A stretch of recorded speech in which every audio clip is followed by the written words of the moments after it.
Halo semuanya, Assalamualaikum warahmatullahi wabarakatuh. Kami dari kelompok 6 mata kuliah pemrograman visual akan mendemonstrasikan proyek aplikasi desktop manajemen toko elektronik kami yang bernama Fantronic.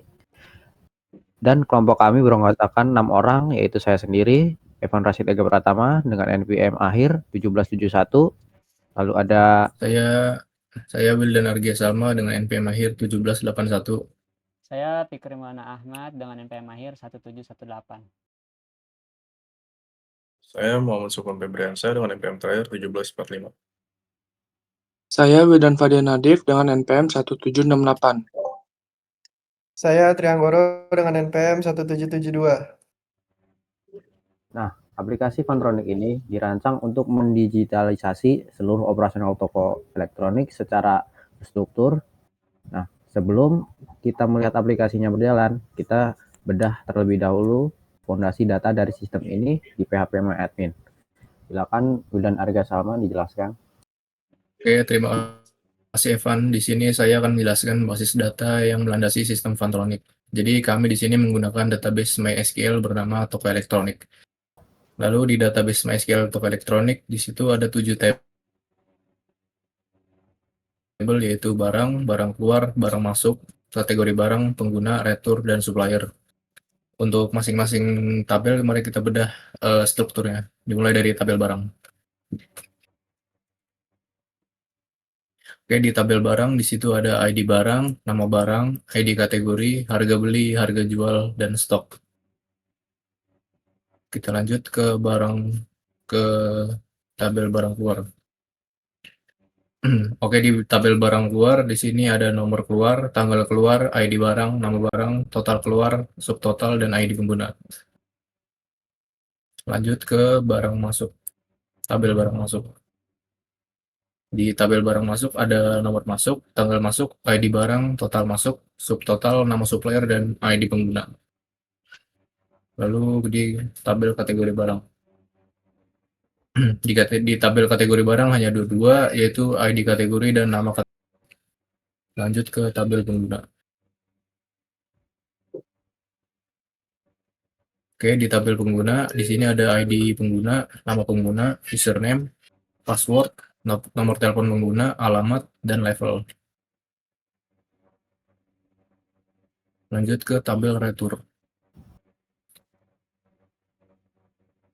Oke, di tabel retur di situ ada nomor retur, tanggal retur, jenis retur, ID barang, nama barang, quantity, alasan retur, dan ID pengguna. Lalu di tabel terakhir ke supplier. Di tabel supplier di situ ada ID supplier, nama supplier, nomor telepon supplier, dan alamat supplier. Baik, terima kasih. Saya lanjut kembalikan ke Evan. Oke, sekarang kita masuk ke halaman login. Di halaman login kita sudah menggunakan multi user.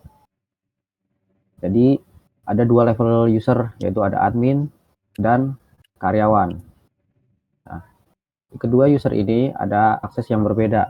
Jika kita login dengan admin, coba kita login dengan admin dulu.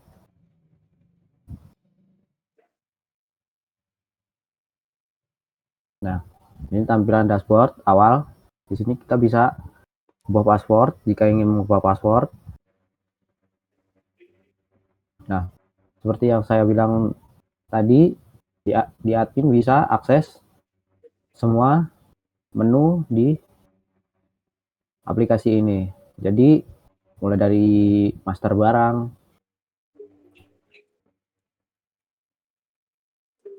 supplier,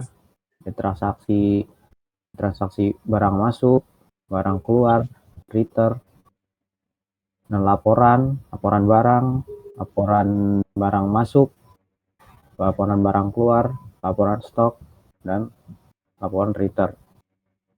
Nah, sekarang kita lihat yang bisa diakses oleh karyawan. Kita login menggunakan name karyawan.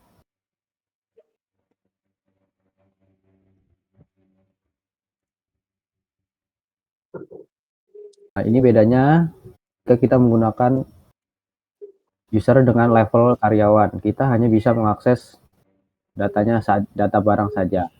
Di kategori, seperti kategori, supplier, dan karyawan. Kita tidak bisa mengaksesnya di level karyawan.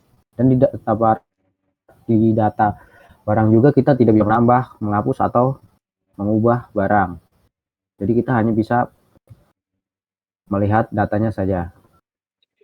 Tapi tetap bisa menggunakan fitur menu barang masuk, menambahkan barang masuk, menghapus data barang masuk, menambah barang keluar, menghapus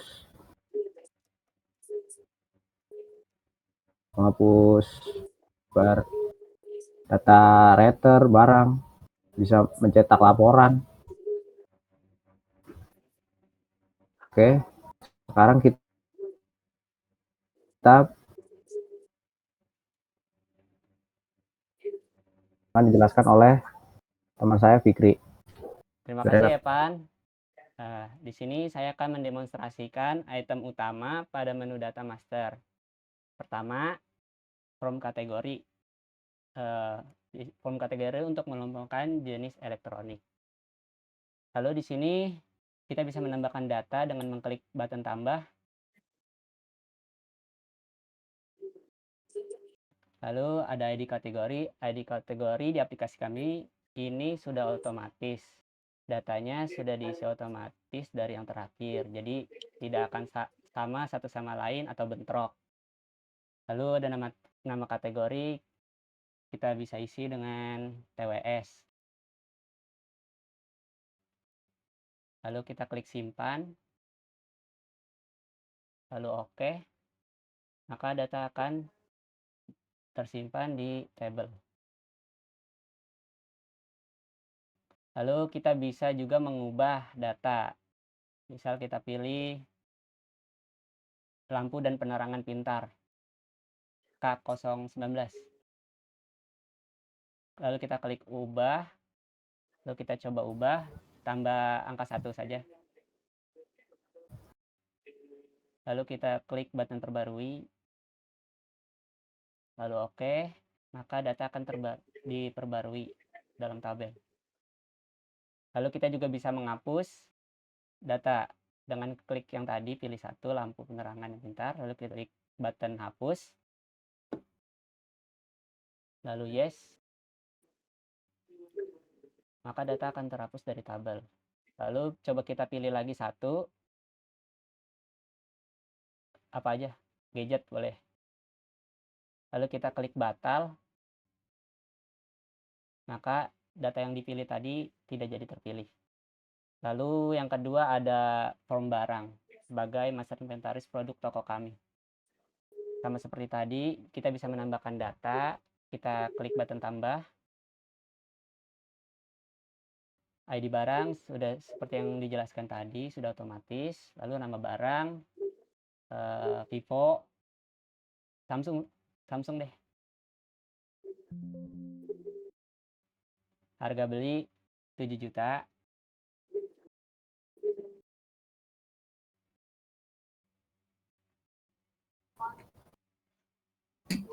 Gadget, pilih kategori gadget. Lalu harga jual bisa 8 juta.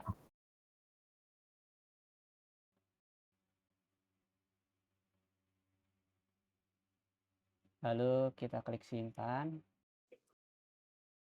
Lalu oke, maka data akan tersimpan dan masuk ke dalam tabel. Lalu kita juga bisa menghapus dengan pilih satu,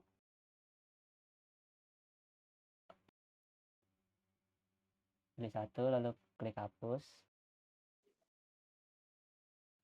lalu yes, maka data akan terhapus dari tabel. Dan untuk batal sama seperti tadi. Lalu di bagian kanan atas ada cari data dan button cari.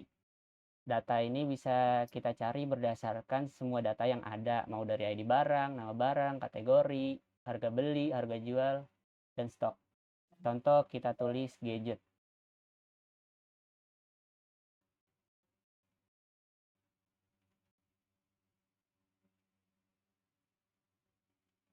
Maka data akan tampil sesuai dengan kata yang kita cari, yaitu gadget. Selanjutnya akan disampaikan oleh teman saya, Julvan Febriansyah. Oke, kita selanjutnya akan lanjut di data karyawan.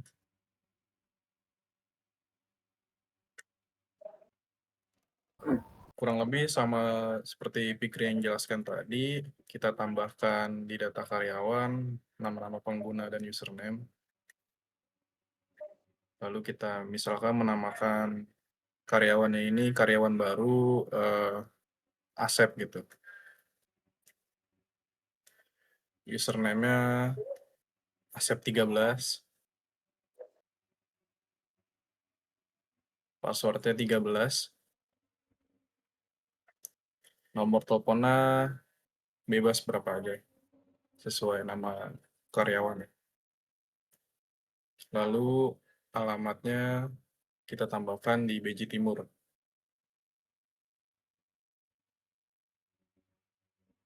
Lalu kita lanjutkan di level karyawan, kita tambahkan karyawan.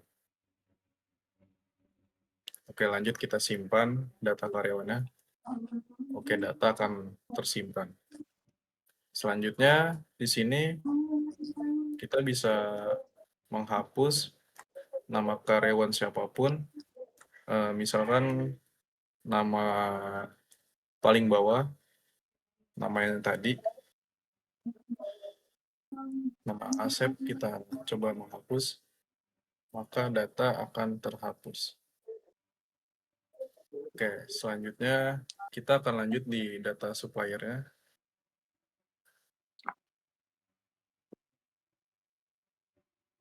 Kurang lebih sama seperti tadi, kita akan menambahkan di supplier nama-nama perusahaan. Misal nama perusahaannya PT Kerja Bakti.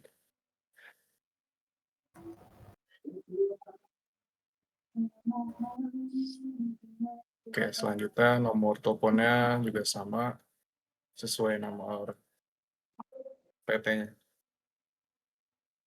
Lanjut alamatnya di Banten.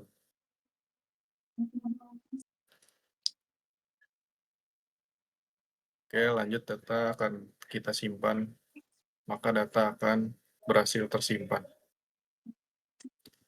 Selanjutnya, kita kalau misalkan menghapus perusahaan yang manapun, contoh kita menghapus perusahaan CV Sukses Office.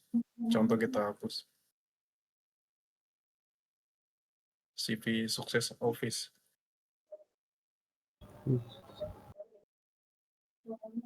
Nah, ya, kita akan hapus, maka data akan terhapus permanen. Selanjutnya juga sama seperti tadi Fikri, kita mencari nama data. Misalkan PT Baterai Daya Nusantara.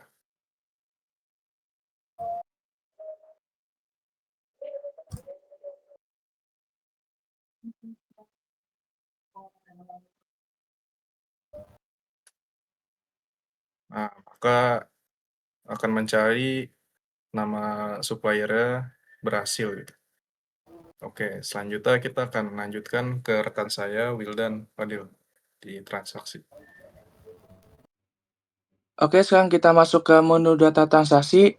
Di sini ada 3 menu yang menampung semua aktivitas operasional toko. Yang pertama ada barang masuk. Di sini kita menggunakan saat toko menerima pasokan barang dari supplier. Kita bisa menambahkan datanya, klik tambah. ID barangnya kita ngambil dari master data. Data barang, contohnya kita masukkan B26 07001. Otomatis di sini nama barang, harga beli, dan nomor masuk sudah ada. Lalu tanggal masuknya contohnya sekarang hari ini 15 Juli. Suppliernya kita pilih PT Galok Elektronik. total masuk dari supplier, misalnya kita contohin masuknya 8 barang. Otomatis di sini total belanjaannya sudah masuk. Lalu kita klik tambah dan data berhasil tersimpan di database. Lalu selanjutnya ada barang keluar. Di barang keluar ini kita bisa transaksi langsung dengan pelanggan. Kita bisa tambah nomor keluarnya ini otomatis dari nomor keluar sebelumnya terupdate. Tanggal keluarnya kita misalkan hari ini 15 Juli. Dan ID barangnya, contohnya hari ini barang yang tadi kita masukkan sudah dibeli, yaitu B2607001. Nama barangnya sudah masuk, misalnya kita isi total keluarnya ada 2 barang. Otomatis total belanjanya sudah kehitung semua. Lalu kita klik tambah.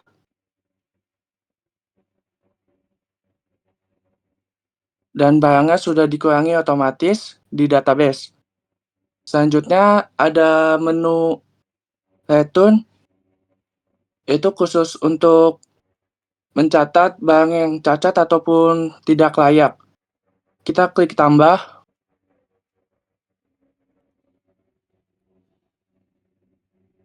Di sini misalnya tadi yang pelanggan yang beli tadi itu ada komplain, misalnya barangnya penyok. ID barangnya kita isi B2607001. Total returnnya 1. Alasan returnnya yaitu barangnya penyok.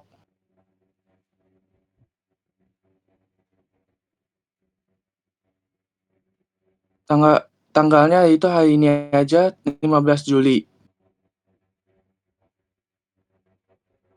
Jenis returnnya kita bisa pilih dari pelanggan. Return dari pelanggan. Lalu kita tambahkan. Tambah oke. Dan database-nya sudah otomatis ada.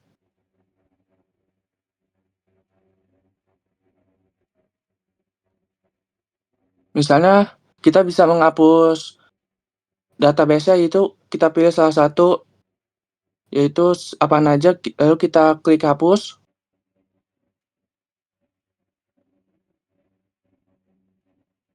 Hapus. Yes. Oke. Otomatis data yang di return ini sudah tidak ada di database. Selanjutnya akan dijelaskan sama teman saya, Angga.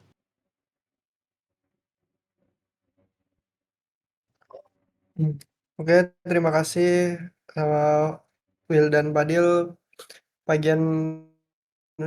Bagian laporan ini saya akan menunjukkan hasil akhir pengolahan data melalui menu laporan. Nah, di sini kami menyediakan 5 item laporan utama, yaitu ada laporan barang masuk, laporan barang keluar, laporan stok, dan laporan return. Nah, coba kita ke laporan barang dulu. Nah, di laporan barang ini udah disediain tabel dan itu banyak kategorinya. Nah, misalnya kalau kita pengen mencari kategori, langsung pilih aja di kategori. Nah, di kategori ini banyak ya, ada rumah tangga, gadget, audio dan video, komponen komputer, dan lain-lain. Nah, contohnya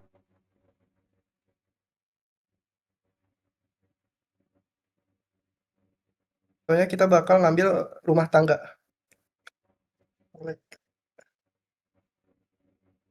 Coba ke rumah tangga, Pan. Nah, lalu kita pencet cari.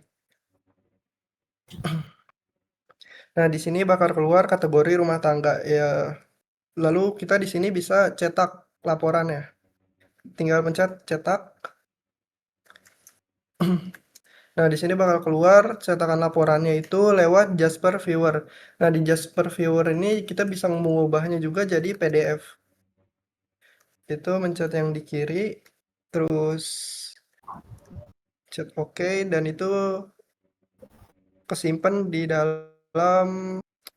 eh, di dalam laptop kita yang kita inputin. Misalnya kita beri nama data barang, lalu pencet save.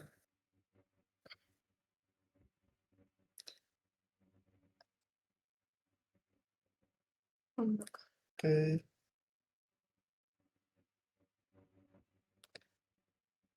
Oke, selanjutnya ke laporan barang masuk. Nah, di laporan barang masuk ini juga tersedia di tabelnya itu banyak eh, nomor masuk, tanggal masuk, sama ID barang, dan lain-lain ya.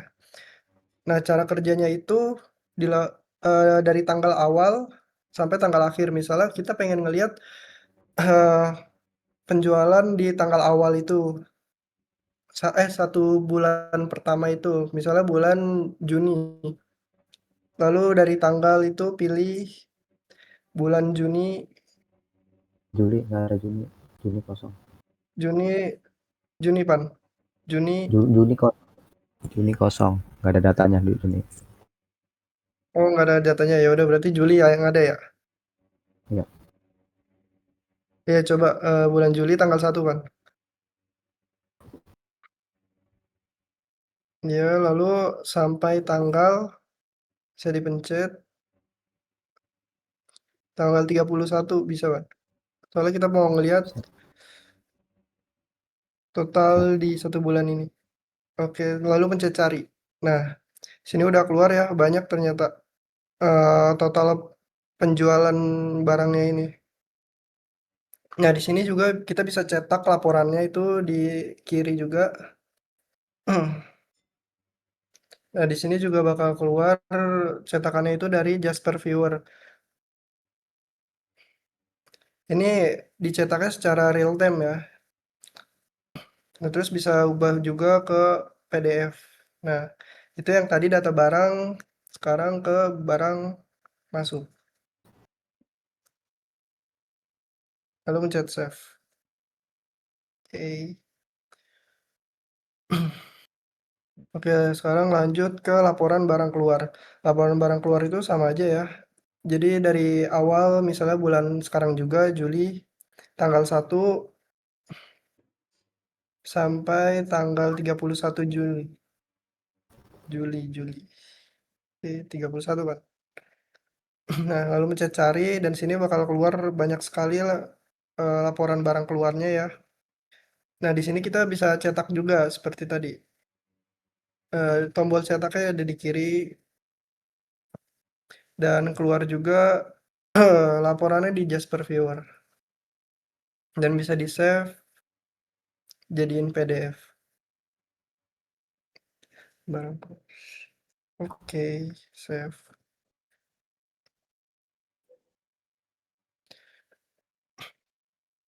Oke, sekarang lanjut ke laporan stok.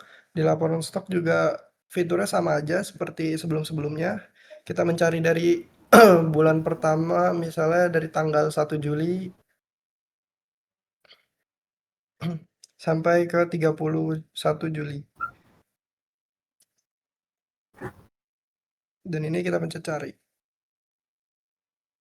Nah, langsung keluar semua total laporan barang stoknya. Terus di sini kita bisa cetak juga laporan stoknya. Terus bisa kita ubah juga ke PDF lagi.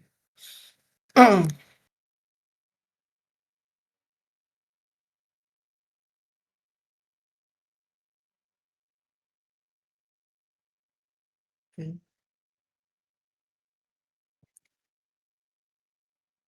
Oke, lanjut ke laporan retro. Laporan retro barang ini sama ya seperti tadi. Jadi kalau kita mau ngecek total laporan barang return-nya di bulan Juli, kita bisa buat dari tanggal 1 sampai ke tanggal 31. Dan pencet cari. Nah, di sini bakal keluar semua ya laporan barang return-nya. Dan di sini bisa dicetak juga.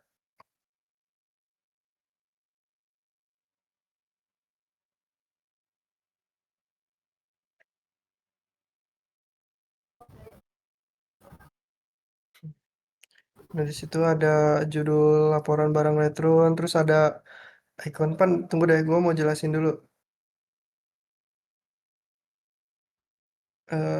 Tampilannya itu di sini ada judulnya kan, laporan barang Letron, terus ada logonya Fantronic juga. Di sini juga ada tulisannya periode 1 Juli, tanggalnya tuh. Terus di sini juga udah tercatat di tabelnya secara rapih ya, tersusun. Terus di bawahnya juga ada atas nama toko Fantronicnya, ada nama ownernya Evan, dan lokasinya di Depok. Oke, di sini bisa langsung save kan ke PDF ke laptop.